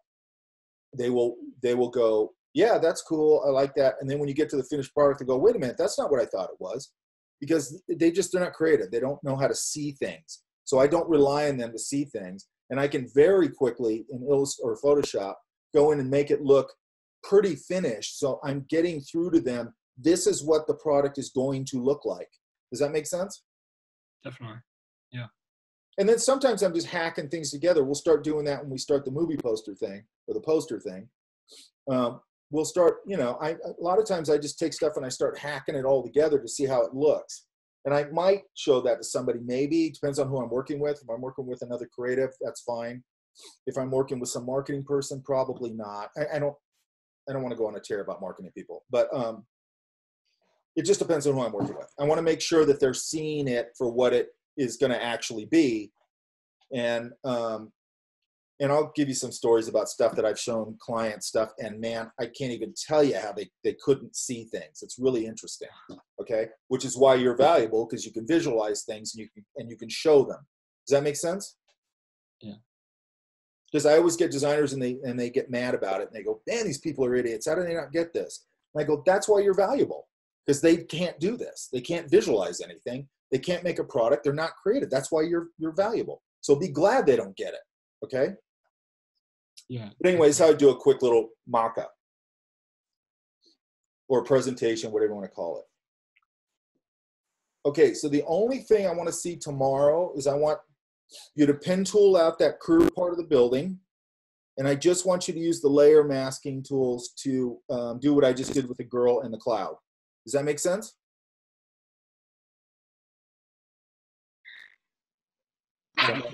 Wait, can you repeat it one more time? Like exactly what you're looking I just want you to pen tool out for tomorrow? that curved part of the building with your pen tool, remember?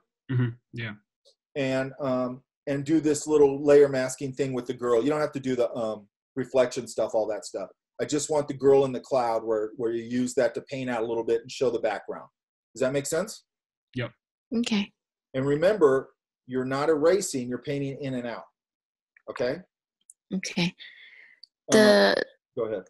the files of the girl in the clouds, did you already upload that Yeah, into they're under the announcements for today. Oh, okay. And then again, this will be the usual routine. As soon as we're done here, I will edit the video, put it up. Put tomorrow's link, the folder for tomorrow, any files you need, so on and so forth. Okay? So I try and get everything up by today, and so you can start working right away. Okay? Because like as soon as I'm done here, I edit the video. Okay? Does everybody understand what we're doing? I have anything specific for the girl in the clouds, or just mask layer? Say that again. In the cloud, or just mask layer them together? I just want to have them two layers, and then you're revealing the underneath layer with the clouds through the girl. Perfect. Just wanted to make sure that wasn't something specific. Using the layer mask. Yeah, I mean, you can do whatever you want with it. People usually with that, it's interesting because you hand people any of these tools, and then they come in, like somebody did something last time, I can't even remember what it was, but it was like really cool what they did with it. They just did something I didn't think of. I think they just very lightly made it almost look like her face was painted with the clouds, because she did it really subtly. And it was really nice. Okay. It's going to, and what I want you guys to understand, none of these tools are really about okay, we're doing the girl and it's revealing. You're going to start seeing none of these tools are about, I'm just showing you the tools basically, right?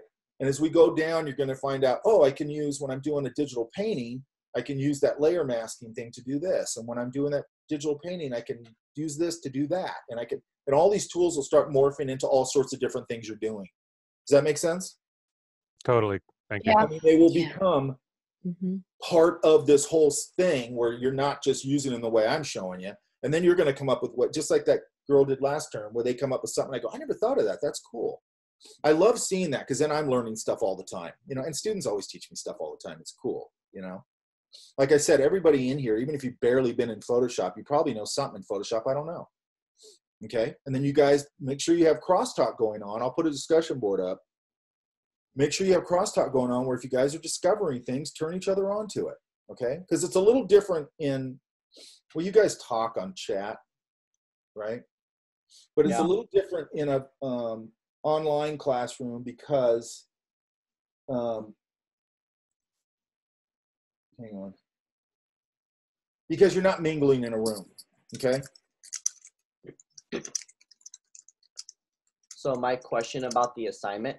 Yeah. So you're looking for two. One is the penned out building, and then the other picture is the portrait of the woman with the clouds for masking on as hair, right? So that's the only two things I want for tomorrow. Those are two distinct photos that you want. The building somewhere else on the cityscape photo. The cityscape, just like once you pen tool it and make a selection of that pen tool of the work path, just cut and paste it onto a new layer. That's all I care about. Does that make sense? Yeah. You don't have to do anything fancy with it. I just want to make sure that you're starting to use the pen tool.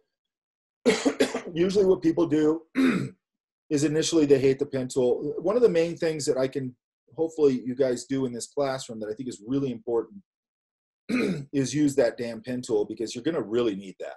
Okay. It's a really important tool. And again, it's across multiple platforms. It's not just Photoshop. Okay. Especially in Illustrator. Oh my God, especially in Illustrator. But even in Premiere, there's a pen tool in Premiere, There's, how do you make a mask in Premiere in video editing? Pen tool. How do you put points on the timeline in video editing software with a pen tool? How do you adjust those things with the pen tool? How do you, on and on and on. And InDesign, all of it. Go ahead. If we already... You're cutting out. Did that in the cityscape, we don't have to do Hang on, you're cutting out again. In the cityscape. Of course. Go ahead. Put it in the chat. Do we need to do anything more?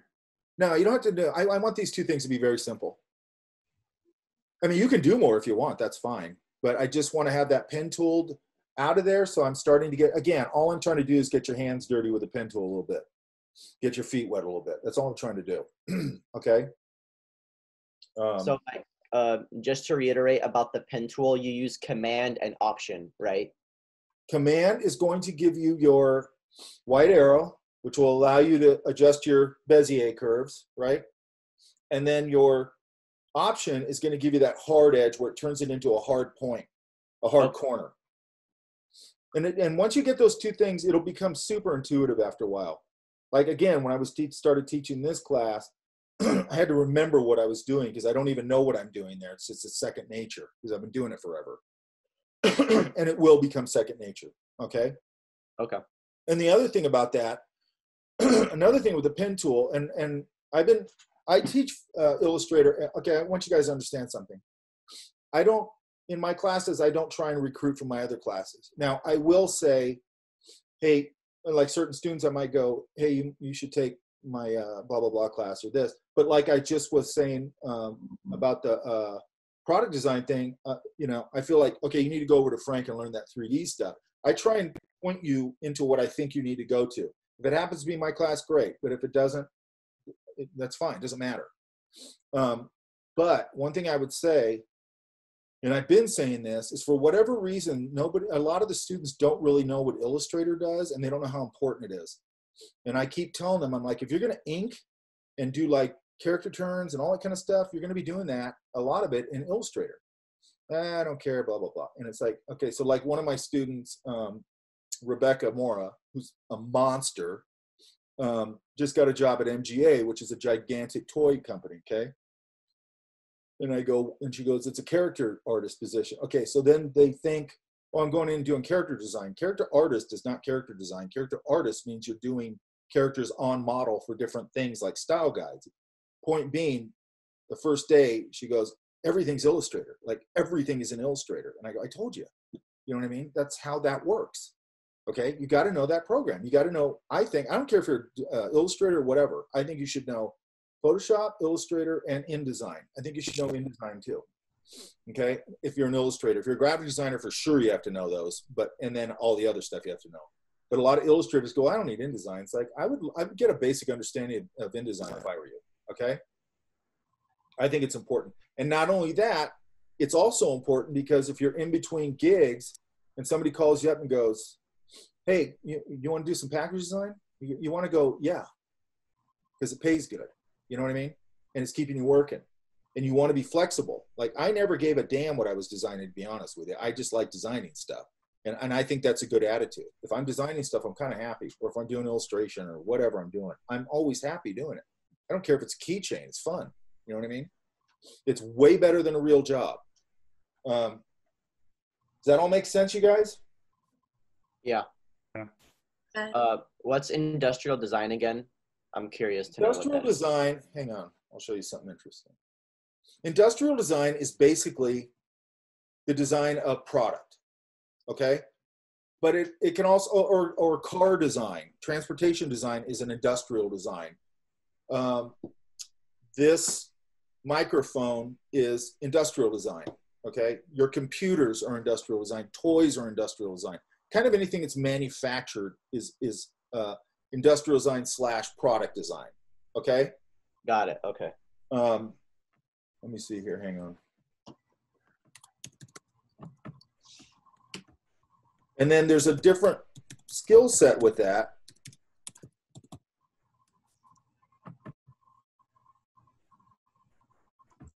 Like, there's a very specific type of sketching that you do with that. So all this stuff is all industrial. So here's somebody, they carve out the car designs in clay first, okay? Then they make these really elaborate models with them. And then, you know, it's a really interesting field. This is industrial design sketching here. it's called Rapid Viz, ID sketching, Viscom, okay? Here's Viscom sketching of cars. Okay, all these are called ideation sketches, and what they're doing is they're just coming up with ideas. They do that on paper. And they go through all these, cool car designs.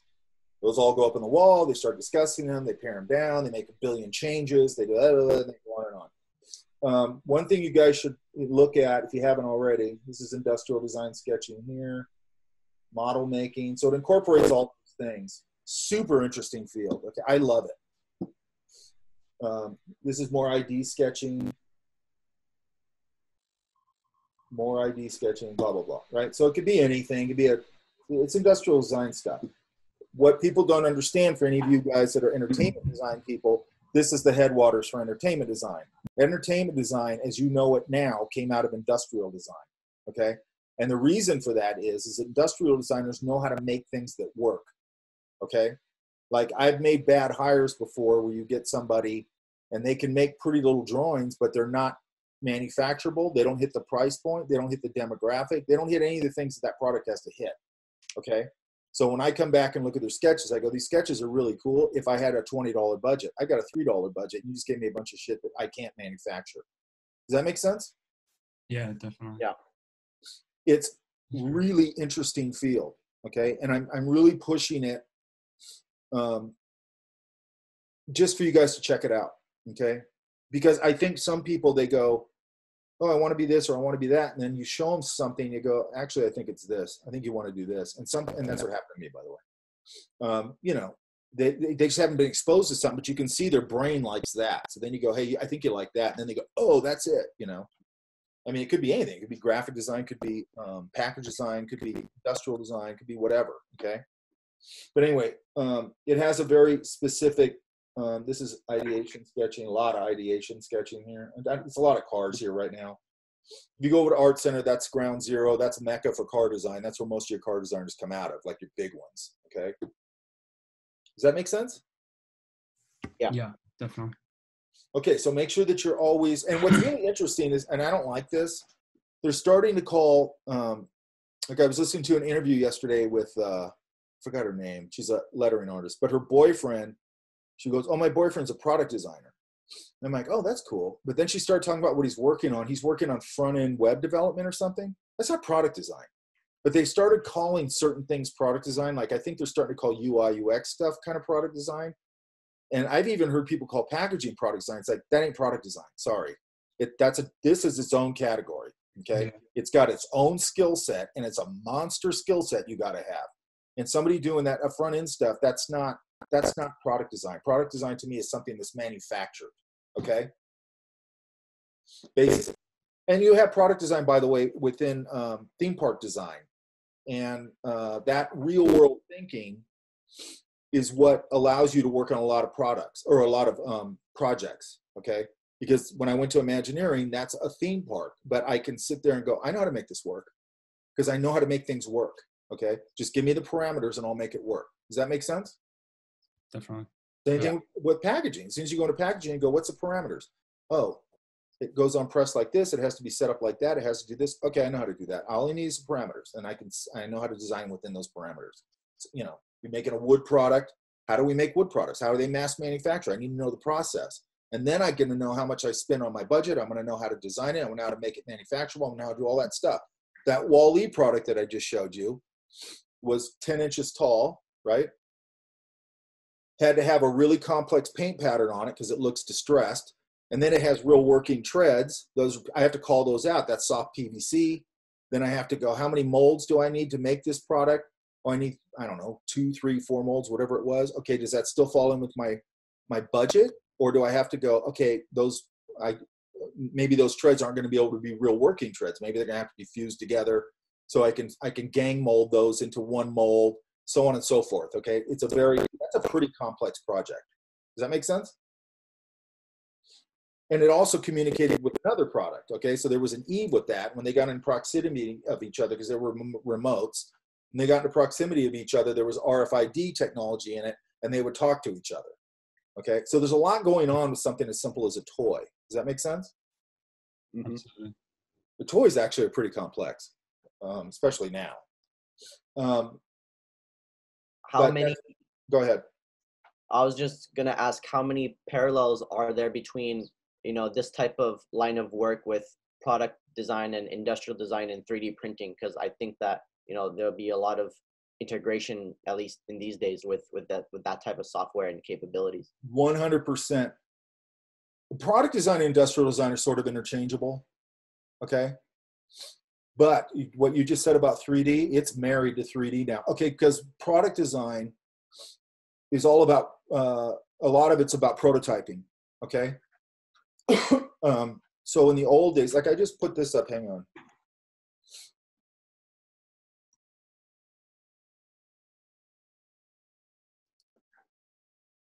Hang on. I just got to pull up my Instagram.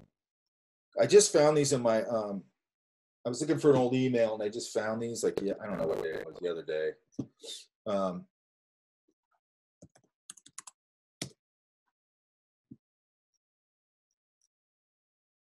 I found these. Okay, these were all 3D outputs for either 3D files or 3D outputs, right? These down here, these are just, they're not printed yet, all right? These are all printed. Okay, and these are from like 07 maybe. But how this used to work is we would have a staff of clay sculptors and they'd be clay sculpting these things out, right? And then, or if you were doing a, I don't know, like a vehicle design, you might do a urethane foam model of it or whatever. So there was all these rapid prototyping things.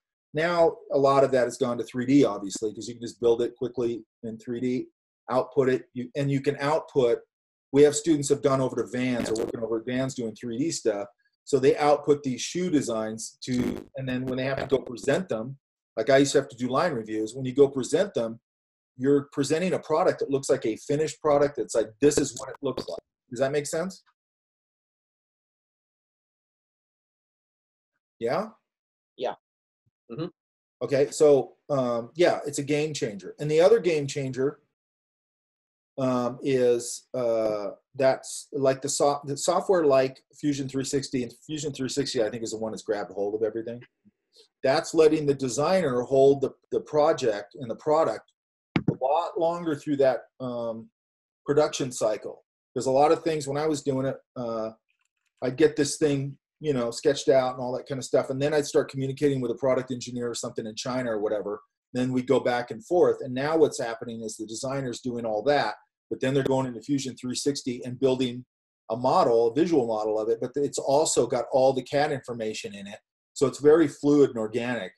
And then it has QA testing and stuff in it. So you can go, well, what if I put 300 pounds of force on those handlebars? It'll start showing red areas where you go, that's stressed. And then you keep going, I'm gonna put 400, boom, it breaks, and it tells you that. So then it's telling you all these things that a product engineer used to have to do. It's being held by the designer a lot longer. Does that make sense? Yes? Yeah. Definitely. Okay. But anyway, so the world's changed, obviously, okay? Yeah. And changed for the better. I mean, I love all those hand things and all that kind of stuff, but it's stupid if you're just going to try and live in that world. So you just can't, okay? But make sure you have those hand skills. Make sure you can get a piece of paper and a pencil out and draw out your product, because you still need that skill, okay? Because that's your ideation skill. And that's true through graphic design, through anything, right? We're going to talk a little bit about thumbnailing, and I don't expect anybody to make great thumbnails or anything, but I want to talk about that, just being able to, I don't care if it's stick figures or something, as long as you can communicate a visual idea to somebody, that's valuable, okay? And it's a skill set that, like, graphic designers all used to have thumbnailing skill sets, okay? And I'm seeing that going away. Actually, it's been going away for a long time. So it's hard to communicate with them, because I used to walk around with a clipboard and a pen, and every time I talk to somebody, I go, you mean like this? And we'd sit there and draw, and then I'd flip it over, and they'd go, no, I think it's more like that. And man, that would just be so much faster. You can sit there and talk about a visual solution to something for a week, or you can spend 5 minutes and do a drawing and go, oh, I get it, that's that. You know what I mean? That's your language. Your language is visual. So make sure that you have as much fundamental skill set as you can in there, okay? And I don't expect a graphic designer to get as into draftsmanship as an illustrator or something like that, but you can learn the thumbnail, just real simply. Does that make sense? Yeah, that makes sense. Okay, so you guys know what you're doing, right? Yeah. Okay, I'm going to put this up online. I'm going to edit it right now, throw it up online, and I'll throw all the links and everything you're going to need for tomorrow, okay? All right. Yeah. I'll see you guys in the morning. All right. See you, Mike. Thanks, you guys. Thanks, Mike. Thank you.